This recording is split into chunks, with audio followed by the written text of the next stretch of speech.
Telepati.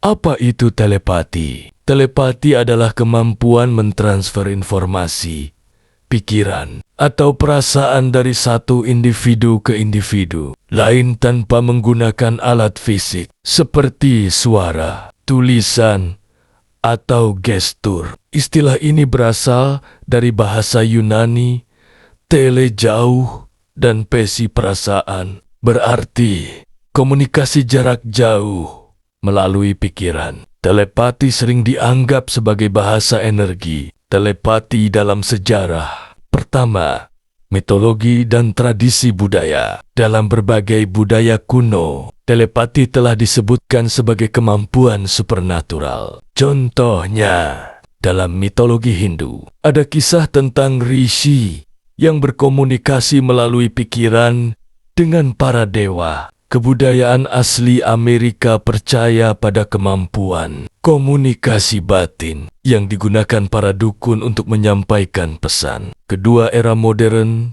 dan penelitian ilmiah.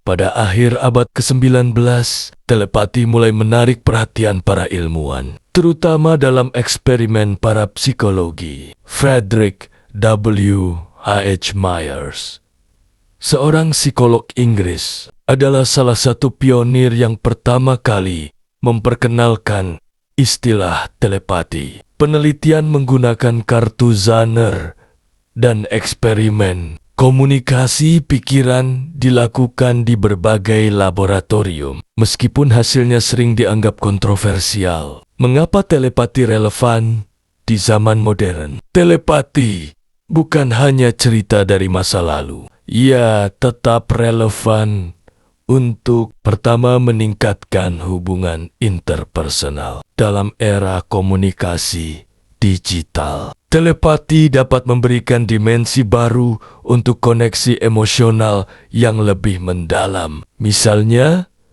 memahami kebutuhan seseorang tanpa mereka mengatakannya. Kedua, pertumbuhan spiritual. Praktik telepati sering dikaitkan dengan meditasi dan pengembangan jiwa, membantu individu menemukan kedamaian batin dan koneksi universal. Ketiga, potensi ilmiah dan medis. Meski belum diterima secara luas, ide telepati membuka kemungkinan untuk penelitian baru di bidang neurobiologi dan komunikasi nonverbal. Dasar telepati, prinsip kerja telepati, pikiran, energi, dan gelombang. Telepati beroperasi melalui prinsip bahwa pikiran adalah bentuk energi yang dapat dipancarkan dan diterima. Pikiran menghasilkan gelombang energi yang disebut dengan frekuensi mental yang memungkinkan komunikasi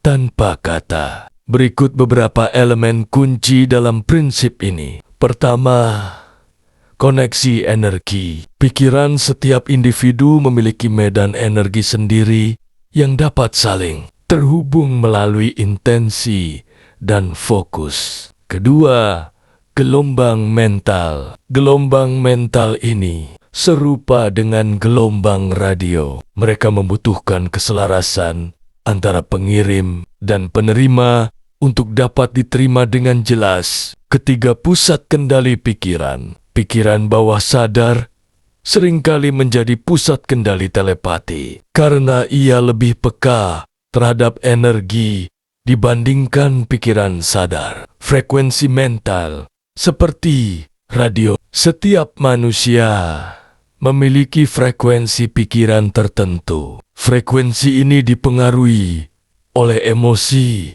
kondisi mental, dan tingkat kesadaran. Fokus batin. Latihan seperti meditasi dan visualisasi membantu memperkuat kemampuan untuk mempertahankan fokus yang esensial dalam membaca atau mengirim pikiran secara telepati.